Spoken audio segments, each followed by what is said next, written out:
Salut à tous, c'est Nico pour Stars TCGFR. On se retrouve aujourd'hui pour un nouveau format de vidéo et ça consiste à faire un guide complet pour un certain leader en limité, donc que ce soit draft ou scellé. On va commencer avec Boba Fett. Comment je vais structurer cette vidéo? Je vais parler de la combinaison de couleurs, c'est-à-dire avec quelle couleur finalement jouer mon Boba Fett, mon leader. En l'occurrence sur Boba, il y a peu de il y a peu de doutes, même si bon, il y a toujours sujet à débat. Il y a des leaders où il faudra approfondir différentes couleurs. La stratégie qu'on va essayer de mettre en place avec ce leader et du coup comment on va construire notre deck autour. Les cartes clés qui nous permettent de mettre en place cette stratégie. Les différents match-ups, ceux qui sont favorables, comment on les joue, et ceux qui sont défavorables, comment on les joue, pourquoi ils sont défavorables. Et puis ensuite, on va voir les cartes of color qui vont permettre peut-être de compenser certaines faiblesses du deck dans certains match-ups pour approfondir et essayer d'adapter au maximum le deck et éventuellement avoir des idées de side deck en fonction des adversaires ou des matchs qu'on va jouer. Pardon, je me replace. Ok. C'est toujours pareil, je sais jamais comment bouger les slides. Donc première chose, Boba Fett. Où est-ce que je me range? Je vais me ranger par là-haut. C'est très bien ici, je ne pourris pas la planche. Je sors du cadre là. Hop, par là. Ok. Combinaison de couleurs. Donc Boba Fett, qu'est-ce qu'il fait déjà? Boba Fett, quand j'ai une unité alliée, chasseur de primes, qui attaque et qui tue une unité ennemie, elle n'a pas besoin de survivre. Je gagne un jeton crédit. C'est aussi simple que ça. C'est très bien parce que ça m'incite à trade, éventuellement à value trade. Bon, bref, ça m'incite à trade et je gagne de l'argent, je gagne des ressources contre ces trades. Donc il nous faut des chasseurs de primes. En rouge, j'ai 17 chasseurs de primes sur 29 possibles. À partir du moment où je joue vert, je contrains les doubles affinités qui sont pas vertes du coup. Et du coup, en vert, j'ai 29 possibilités entre jaune, bleu, rouge et jaune. Sur ces 29 possibilités, j'en ai 17 qui correspondent au rouge, enfin au rouge-vert, j'en ai 15 qui correspondent au jaune, 16 qui correspondent au bleu-vert. Je sais pas m'exprimer. Mais dans les raretés, j'ai 13 communes rouge-vert, là où j'ai que 10 et 12 en jaune et bleu. J'ai 2 unco, j'ai 2 rares. Ça permet quoi? Ça permet d'avoir un pool qui est assez stable, et après, quand on va regarder dans l'état des unités, c'est celles qui vont au plus au service de notre stratégie. Honnêtement, quand je creuse, on se dit qu'en termes de quantité, jaune et bleu, c'est intéressant, mais en pratique, les unités jaune et bleu, elles vont pas permettre de faire des trades, elles ont plutôt des capacités de restore, ou en tout cas des capacités annexes qui permettent pas de faire des bons trades, là où le rouge, vert, noir permettent de faire des trades et donc de maximiser l'effet de Boba. Une fois qu'on a dit ça, on va essayer de parler de la stratégie.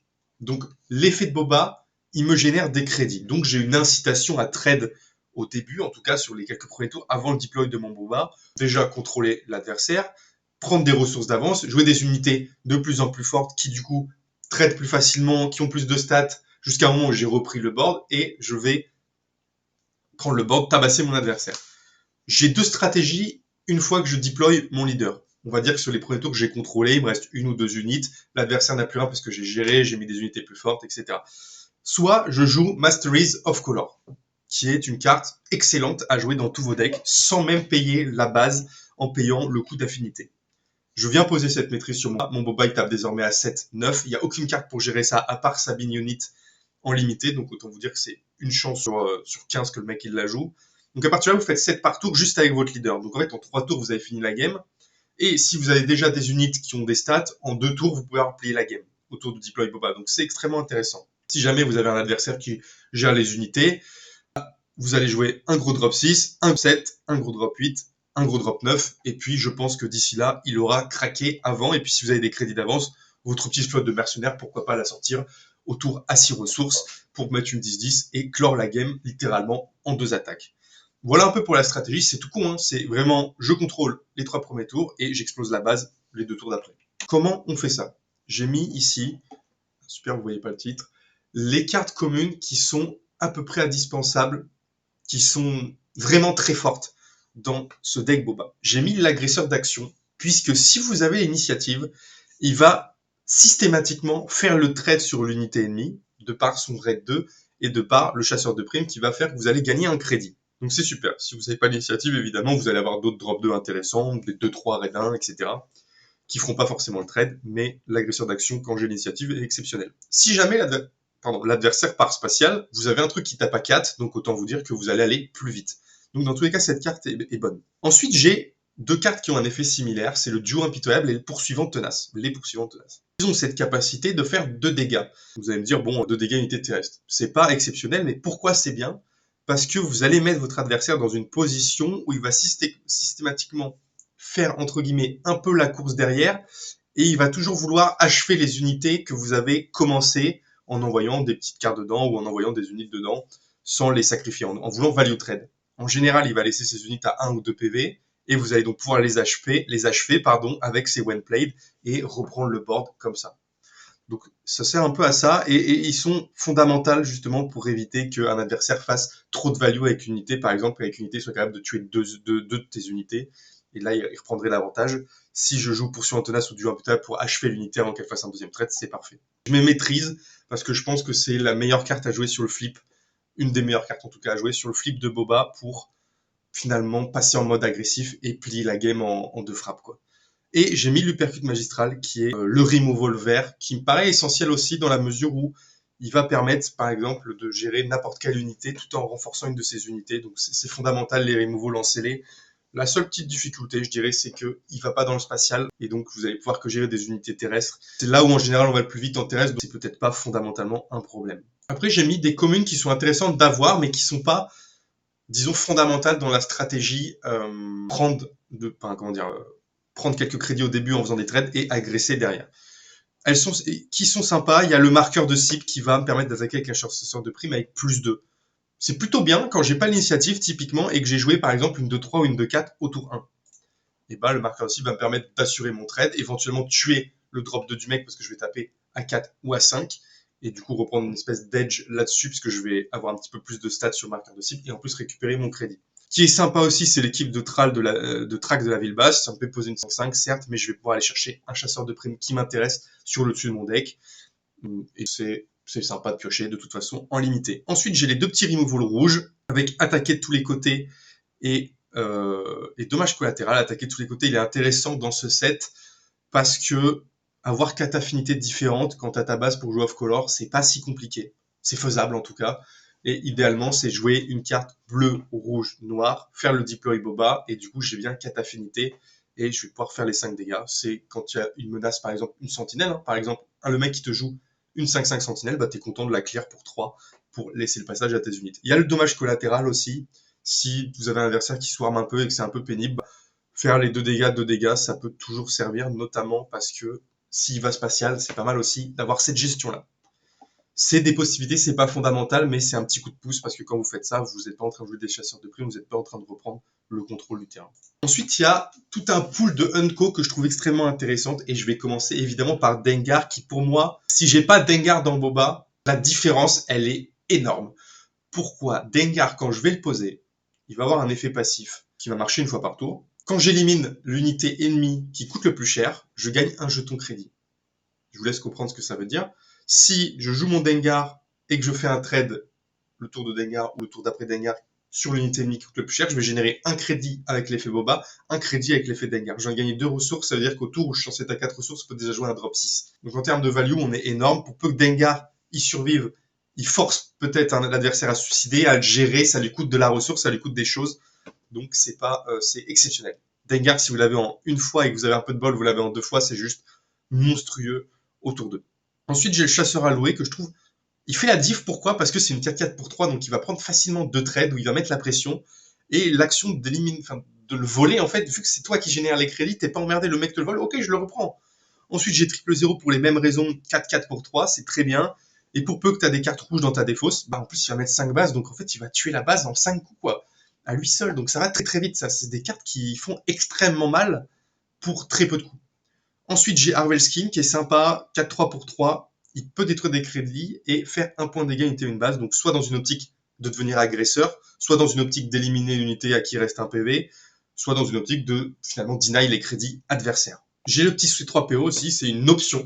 En drop 2, en fait, je me mets dans Unco qui font la diff, mais bon, en vrai, je préfère jouer autre chose que C3PO, mais quand je l'ai, mine de rien, c'est facile de faire son effet parce que donc l'effet C3PO, c'est je donne un jeton XP à une unité non leader qui partage ami bien sûr, qui partage un trait avec mon leader ami. Et Boba, il est pègre chasseur de primes, donc ça trigger avec absolument tout le deck. Donc pègre chasseur de primes, enfin pègre droïde, pas lui les rebelles, ça marche pas.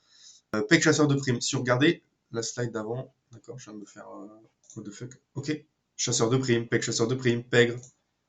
Peg, chasseur de prime, Peg, chasseur de prime. Donc c'est facile à trigger le petit C3PO. Donc intéressant, c'est un drop 2 en plus, c'est vraiment cool. petite faiblesse de ces 3 PO, c'est que ça meurt sur agresseur d'action et agresseur d'action survie. Donc ça, c'est game breaker de prendre ça d'entrée. Faut se méfier de ça. Les cartes bonus. Les cartes, on va dire, rares légendaires. Si je les ai, ça fait un gap très intéressant, mais ça empêche pas le deck de tourner si je les ai pas. J'ai le Icinger, 4-2 pour 3. Quand je le joue, je donne un point d'expérience à unité verte.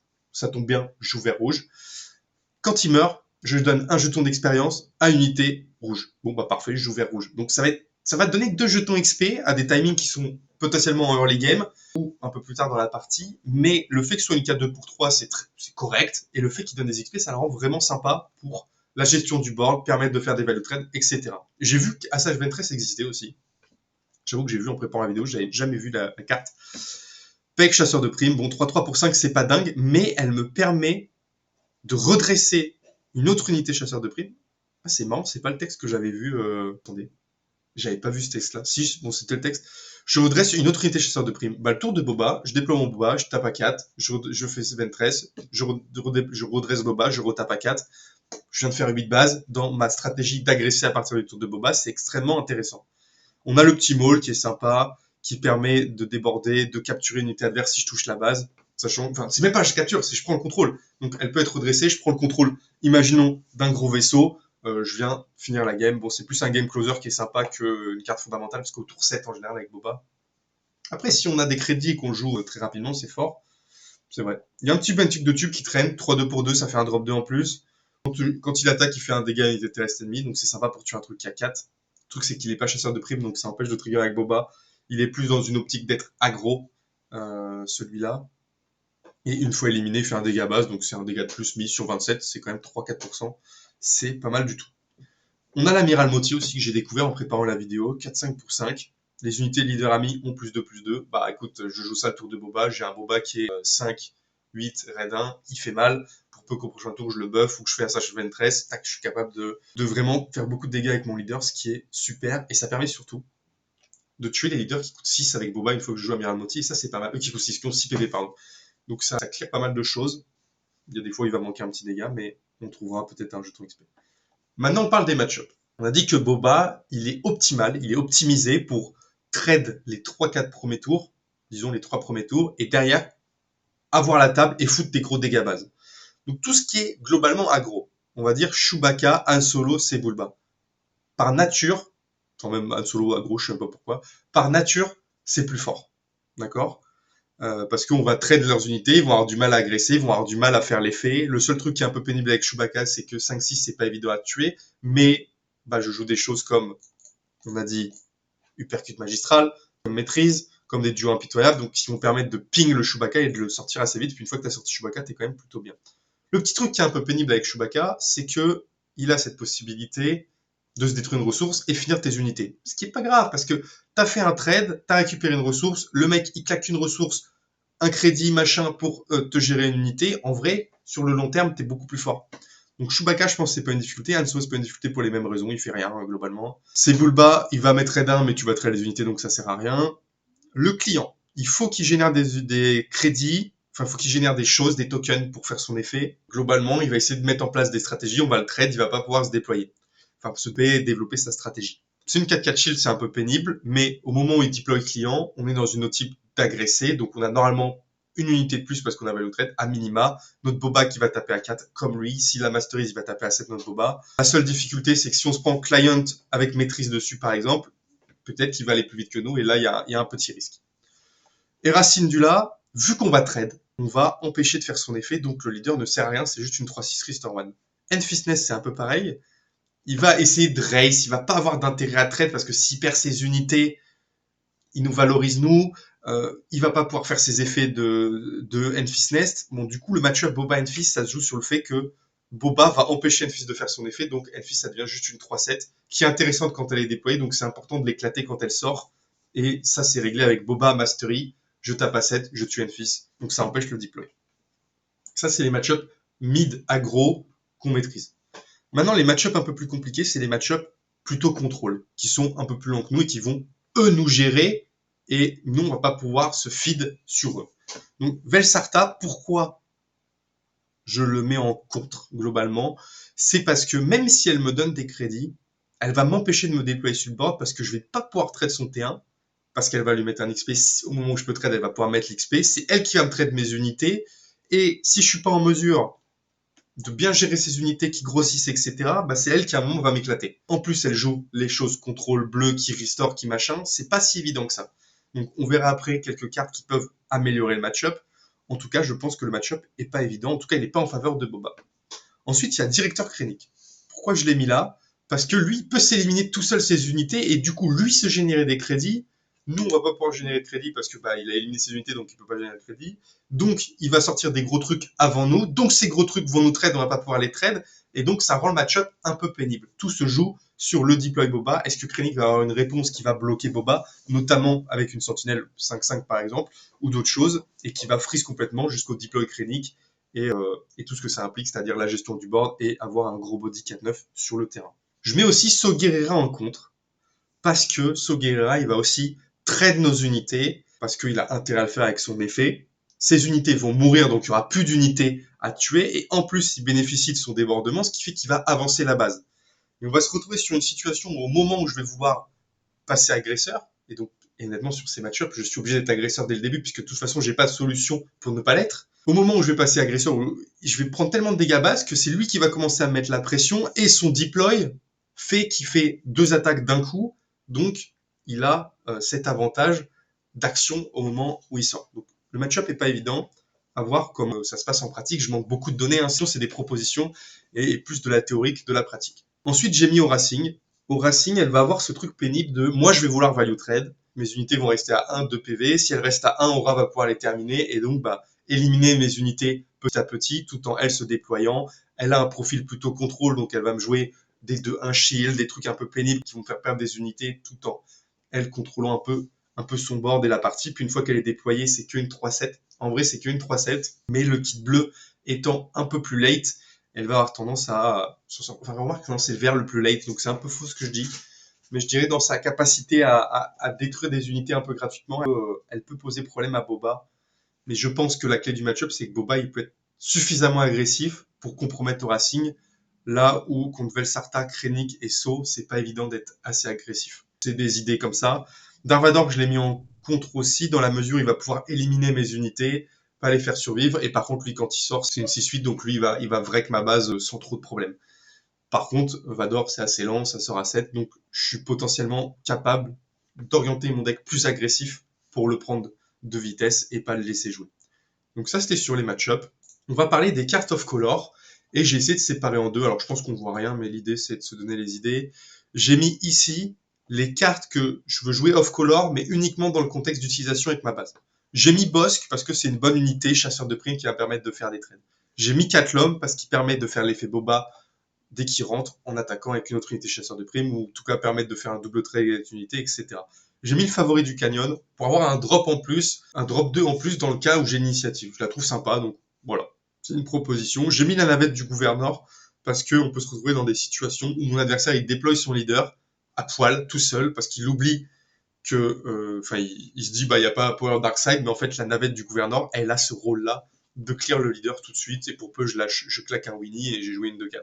Donc ça fait beaucoup de value si l'adversaire sort son leader à poil, et il y a des chances qu'il le sorte à poil parce que je suis en gestion du board les 3-4 premiers tours. J'ai mis Ona, chasseur de prime peg, 3-5, raid 2, récupération 2, la carte est juste extraordinaire. Elle permet tout trade, elle permet de restore, donc elle a une propriété anti-aggro, elle a une propriété mid en prenant, en tradant facilement les unités, elle a une propriété aggro parce qu'elle fait 5 bases. Donc la carte est juste exceptionnelle. Et puis j'ai mis la petite 3-5 sentinelle parce qu'elle crée des jetons crédit. Et mine de rien, si je suis capable de générer 3-4 jetons crédit, je vais rapidement rentrer sur mes grosses cartes. En plus, voilà pour les cartes que je veux jouer avec ma base. Celles-là, si je les joue pas avec ma base, ça coûte trop cher pour l'effet que ça fait, donc ça m'intéresse moins. Par contre, après, j'ai mis une belle liste de cartes que je suis quand même prêt à jouer off-color sans l'effet de ma base, quitte à payer 2 de plus. En général, ce sont des removals qui vont me donner beaucoup de value parce qu'ils vont permettre de détruire une unité ennemie qui m'emmerde, qui a des améliorations, bref, etc. Ou des unités qui sont tellement fortes que je m'en fous de les payer cher, ça va me permettre de contrôler et reprendre le board. J'ai la hache oubli qui sert vachement contre Velsarta si elle a mis beaucoup d'XP sur une unité qui devient ingérable. La hache oubli, tu remontes en main, tu perds ton XP, tu as perdu 3 tours, et en plus tu m'as filé de l'oseille pour ça. J'ai plus aucune raison d'avoir peur qui va me permettre de donner plus de à l'unité et de faire un effet d'attaque. Donc si j'ai 7 sur l'unité, je vais tuer à 7. Ça me permet d'aller tuer les unités spatiales. Même si je la paye 7, c'est pas grave. J'ai mis l'équipe besogneuse. Si je manque du late game, bah, je vais avoir un late 4-7 qui est correct et qui va éliminer l'unité ennemie, donc ça règle des problèmes. J'ai mis le coupe-circuit qui permet d'incliner un ennemi. Perdu et oublié qui permet de tuer et gagner plus 3. Ça peut permettre d'achever une game. Le mec me joue son gros ton, c'est la dernière espoir. Vas-y, je te le clear et je me heal 3, c'est fini. La petite tourelle droïde, si jamais je suis dans des contextes où je suis un peu agressé, bah, je vais remettre une 2-1 shield, ça me fait gagner du temps. Détenu pour interrogatoire, ça me permet de capturer. Il y a des choses qui sont intéressantes à capturer dans ce set, notamment bah, des unités qui ont des passifs un peu trop forts. Bon, si tu captures un maul et que le mec avait pris le contrôle de tes unités, effectivement, ça te met bien. Le petit soutenu par le hut, je crée un crédit, je fais des dégâts équivalents à mon nombre de crédits. Bah, en vrai, je joue Boba, j'ai peut-être 2-3 crédits en stock, c'est parfait. J'ai l'équipe d'embuscade de la guilde. Oh merde. Pourquoi? Ah oui, c'est la fin du port d'autre chose. Donc c'est bien, on arrive à la fin. L'équipe d'embuscade de la guilde. Embuscade 5-4, chasseur de primes. Soit je la joue avec ma base autour de Boba, je clear un truc qui m'emmerde, je gagne un crédit, et voilà. Soit je l'utilise plus tard comme un removal, c'est très bien aussi. Chevaucheur de Milodon, même chose. Je peux le jouer un peu plus tard, ça me fait un removal, ça me fait une unité qui reste sur la table. Même si je paye 8, que j'ai tué quelque chose et que je mets 5 dégâts, ça met la pression. Et en plus, il y a sa petite propriété de renvoyer un truc en main. Bah, il y a peut-être des unités que je suis content de reprendre en main pour refaire leurs effets one plate. Il y en a peut-être pas tant, mais pourquoi pas, ça permet de soigner un Ona, ça permet de faire des trucs. Le IG88, chasseur de prime PEC protégé 6-3 pour 4. Vraiment un gros body bien pénible qui va permettre dans les match-ups plutôt contrôle qui va venir trade, parce que le contrôle ici c'est plutôt du trade, bah, mettre une 6-3 shield au tour 3, ça emmerde beaucoup parce qu'on va avoir crash 2 trucs dedans, pour peu que j'ai déjà trade avant, tu vas rien pouvoir crash dedans facilement, donc le IG va te foutre 6 bases, il va te mettre beaucoup de pression, même si je le paye 6 en vrai, il met une pression qui est très intéressante. Le Boba Fett, il est rare celui-là, mais quand je l'ai, ça pourrait presque justifier de jouer jaune. Tout dépend un peu les chasseurs de primes que tu as, si tu as tout le vert, etc. Si ton kit rouge il est dégueu, Boba jaune peut se justifier notamment avec ce Boba Fett. Là, si tu as évidemment l'équipe d'embuscade, etc. C'est pour ça que c'est sympa. Une fois joué en attaque, je paye 1, j'inflige 3 dégâts unités terrestres. Ça me permet de clear le board à une vitesse folle tout en mettant une grosse pression, tout en ayant un chasseur de primes qui, du coup, donne des crédits avec l'effet Boba. Mais surtout que je suis en train de me demander. Ah oui, non, faut attaquer une unité en défense. C'est pas une unité ennemie éliminée. Parce que ça aurait pu donner un crédit si je tue une unité avec l'effet. C'est pas le cas. On a le Blade Wing qui permet de remonter en main des problèmes, même si je le paye 6 ou 8, c'est pas grave. Le chasseur patient, j'aime bien cette carte. Je la découvre. En fait, si le mec il te joue un gros truc, tu joues chasseur patient et en fait tu vas juste incliner son gros truc tous les tours et le mec pourra rien faire pendant que toi tu es en train de mettre la pression de l'autre côté. Droïde d'interrogatoire, je le paye 6, j'en ai rien à foutre. Je ne le paye même que 4 là, vu que je joue rouge. Incliner une unité, c'est cool, ça me fait gagner du temps. Je pose une 3-1, donc c'est pas mal, je mets un peu de pression. Et pour peu que l'unité coûte 3 ou moins, je crois, et je défausse une carte de l'adversaire, donc c'est très intéressant. Surtout si j'ai aussi mon détenu pour interrogatoire, bah, je vais discard 2 cartes dans la main de l'adversaire, ce qui est pas mal. En fait, je peux le retrouver rapidement à l'épuiser. Pareil, j'ai mis un ordre de Stéon, c'est quoi Stygian Prime. Je trouve la carte sympa, parce qu'il n'y a pas d'anti-upgrade, donc ça peut mettre un truc qui est pénible. Ça gère une unité qui est pénible. On peut qu'elle est déjà inclinée, comme ça le mec pourra pas la garder pour plus tard. Voilà, ça fait 2 dégâts par tour, c'est sympa. Et évidemment, je rajoute Sabine Wren comme seul anti-upgrade du set. Je la paye combien? Je la paye entre 7... Non, entre combien?